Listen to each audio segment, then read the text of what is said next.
Here we go. All right. I thought I'd catch up and just do a recorded video versus a live stream. That way it's less compulsion to be snappy. I want to think through a couple of things I want to share with you and share just a kind of a general update. It's been a while. Kind of a crazy last several months and all of that, everything that goes into all of that. In particular here in Texas, we had the storms, which were challenging to say the least. So we were fortunate that we had very little damage other than some bits and pieces. Nothing too much to worry about, but certainly had a lot of friends who suffered a lot more than us. So we've been doing what we can to help where we can. So that said, haven't really caught up with you for a while, and I wanted to touch base on my involvement, first of all, with Whiskey Charlie and how that kind of came to be, because it's kind of a goofy, funny thing, and pretty much like everything else I do, it kind of happens all organically. And so I was a guest on Mo Fitzgerald's Mo's Game Table at some point, and he has Gimpy Gamer as his sidekick there, and the two of them do a show together, and then I came on and we chatted, got along, and Mo and I have been chatting for ages and known each other back in the sort of Mark Walker lock and load days.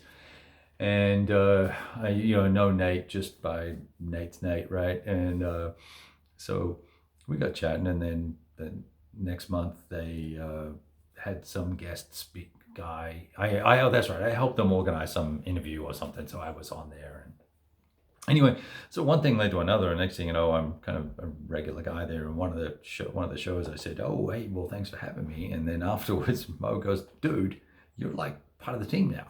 And I went, "Oh, okay, that's kind of cool." So I guess I'm doing that with them on a semi-regular basis, right? So it's once a month on a Tuesday night. So check it out sometime. We had Rob Oren on on the other night. Last night. He's the big wheel in war games and miniatures and all things of that nature. He's got 15,000 subs, so he's a big time player. So he interviewed us, which was kind of interesting. But anyway, that's just a sort of by the by.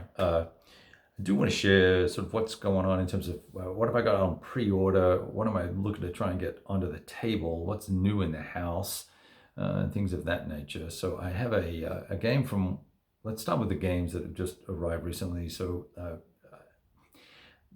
a significant number of you are sending me games, and I really, really appreciate it, but please don't be offended if I don't get to them straight away. One chap has sent me 3 magazine games, some of which I've already played, others which, they're just, okay, I'm going to get to them at some point, but Kharkov, SPI, not high on my list, but interesting title nevertheless, and, it's mint, unpunched, it's in gorgeous condition, so it's super appreciative. We've got to just work out the time to get those suckers to the table, right? There's a Polish title I have here, and I can't pronounce the name of it because I can't see it. And I can't pronounce it correctly anyway, but a gentleman had sent me that saying, "Hey, why don't you try this system out?" It's the Hussars system, so it's a medieval sort of age battle. I'll be curious to try that. I've tried some of the TNS previous systems in the modern era and was underwhelmed. They're kind of, I think I would probably describe them best as a hot mess. There's probably a really cool game in there, but it's just a train wreck. And that's not just me talking, that's guys who make and design a modern warfare games trying to play that game system as well. So opportunity for improvement. DDay and Beyond just arrived from Tabletop for Tiny Battles Publishing, Mark Walker's second gaming company, as opposed to Flying Pigs. Looks really interesting. 24 pages of rules, 2 small counter sheets, great quality map, comes in a box. The counters are kind of those aggressively pre-cut counters, so they all fell out of the sprues in transit. So that was a bit of a funny thing. So I really couldn't do a shrink rip because it'd be looking at like 200 counters in a pile, and I haven't got it all organized enough yet to really share with you on anything on it. So that's what's my wife is blowing leaves. I can hear it. Good girl. So they're the main few things that have come in. I don't think I'm missing anything recent. Anyway, doesn't matter. We're just doing this off the cuff. I just decided I wanted to chat. So I was thinking about the games what games I have upcoming and coming in and on pre-order, because the GMT newsletter just came out and they announced, of course, that they're redoing Vietnam 1963, 1975, the old Victory Games title that most sought after Vietnam game, the Vietnam game. It goes for $70 secondhand, all this kind of stuff. So I've just got people sending me Facebook messages and popping up on screen.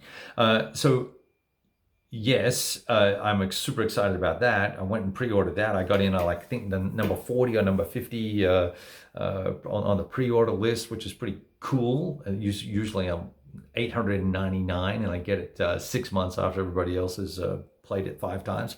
So I'm super excited about that. And that got me thinking, well, what else have I got on order with GMT?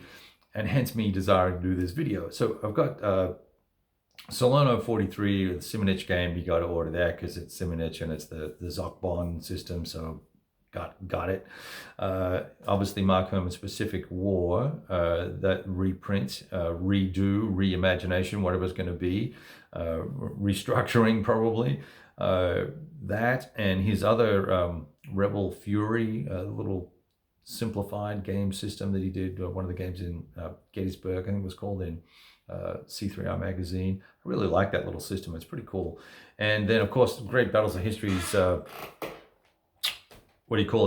Julius Caesar. So the reboot of that, which and they're including all of the expansions and all that sort of fun stuff. Well overdue for that guy, because it's the worst module of the series from a production quality standpoint. So be super excited to get something in the more typical, thicker counter, higher quality maps, bigger box, and all that sort of fun stuff. Their counters in that one were. That's when I think the GMT went through their crappy counter phase. It didn't last very long, thank goodness, but they were crappy. So that's them. And then I thought, well, what have I got at Compass? And surprisingly, a lot, because I have NATO, Next War NATO, Air and Armor, the Korean War reboot, and then obviously Chadwick's World War III, like Third World War, like duh, you can't not order that. And I don't know what's going on with their website, but I put in orders for the following, the Pacific game, the Carrier game, I forget what it's called now, Operation Crusader, Tobruk, and For the Motherland. And I didn't order the Russian campaign yet, but I'm probably gonna, because you need 3 copies of that game, right? But those 4 I put in on the Bill Me Later program or whatever it is, and they're not showing up in my orders. So I'm wondering if I've done that wrong. So I don't know about that. Curious on Revolution games. So a lot of titles from them actually. So that's 1, 2, 3, 4, 5, 6, 7, 8, 9 games. And I could probably order another 10 off there, but I'm trying to behave myself. There's a lot of interesting stuff. Expensive but interesting stuff there. Revolution games, Deadly Woods. I'm curious about Ted Racier's interpretation of the bulge. Do I need another bulge game? No. Am I that actually interested in the bulge? Not really. So I'm probably not going to jump on that unless I see it on sale or something like that. So that's kind of the games that I have sort of bubbling around going on right now. And on pre-order, obviously Hollenspiel, I kind of just look whenever they announce something and either buy it or don't, or suck up to Tom and ask him nicely to send me a comp copy if he can spare one. And Lock and Load doesn't do pre-orders. I have lots of high anticipation there. I think if you follow my channel or you've seen David Heath's live streams, all the stuff that's coming from them. There's a bunch of lock and load tactical stuff coming out. There's World of War 85 new module and all those sorts of fun things. So we don't need to go into every publisher that's pushing new product out, because there's a lot. I am running a couple more series of video style events that'll be live streams. I did a live stream with Todd the other night with Wardrobe, that's his tag online, discussing kind of the unsung heroes of content creation, whether it be YouTube or blogs or whatever. And while I'm not a large voice in the community or in the gaming world or anything like that, I want to try and at least make us all more aware of some of the people that are out there creating cool content that's military history and war game related, and blogging and video and Instagram, and however they're choosing to present their content. And so I'm starting a series of which actually tonight, I'm doing the first interview tonight. What time is that going to be? Shoot, really soon. Dang it. So this will be a shorter video. We are doing this series, and I am doing this series, and Todd's actually going to help me, and he's going to find miniatures guys that do miniatures wargaming, and he's going to interview them, and he's going to do a series, or he'll do them with me. I'm not sure how we'll execute that, but I'm going to do these little 30-minute vignettes with bloggers and with writers and with video creators, that anyone who's got under 1,000 subscribers. I'm going to try and showcase them and their website or their YouTube channel, and talk to them about how they get into gaming, why are they doing this crazy content, this thankless task of content creation. And so I'm going to do that. So I think that'll be fun, and it'll be, I'm going to do a spurt of 3 or 4 of these over the next 2 weeks, and then as more people sort of bubble up, or I find more people, I'll start doing them once a week or once a month. I don't want to bore us to death with just talky. We want to do, I'm more focused on gameplay, but I just thought it might be nice to discover who all's doing what in the war game world. Despite the fact that I saw some guy saying, well, doing videos is cheating and it's lazy and it's unprofessional, and it's nowhere near as good as a professionally written article in a magazine. Yeah, good luck, champ. So what am I playing? Real quick, I've got Vassal, game of Carthage going, where we started the full campaign on that bad boy. Got the first turn done last week. This week I'll be 2 weeks ago. This week I'll be playing turn 2 with my friend Braxton, and then I've got DAC 2 campaign still going there, also on Vassal, and then I've got 2 other large games that I'm setting up right now, and we'll get into talking about them later. I'm actually trying to reorganize some space down here so I can play some smaller games as fill-ins, to not have my brain explode playing these 2 larger complex games. May have made a mistake trying to set up 2 complicated games, both which are significant. One's a 3-mapper and one's a 2-mapper. I don't want to talk about them too much right now, because I don't know how far I'm going to get with them, and I don't know what's going to transpire. And one of them in particular, I really just want to do a lot of writing about, just for my own satisfaction, and take a bunch of pictures and get kind of thematic. So I may do little snippets of video of gameplay, but so I don't want to talk too much about that little guy at the moment. And then I've got this Ancients game that I'm looking to get squared away on. So in the meantime, I think we'll be doing some lock and load and some World at War and some Great Battles of History. I've got a little side table I can set up, and we'll get some one mapper action going there, and maybe some Hollenspiel, some of their smaller games that I can play, solitaire and bits and pieces like that. So that's what's going on with the channel. I still have all these other little series of articles that I'm doing. So I'm still working on the chronological World War II. We're stuck somewhere in 1944. I've been playing a lot of games that relate to that chronological walkthrough of World War II. I haven't necessarily been tagging them as such because, shit happens and I forget. So shame on me.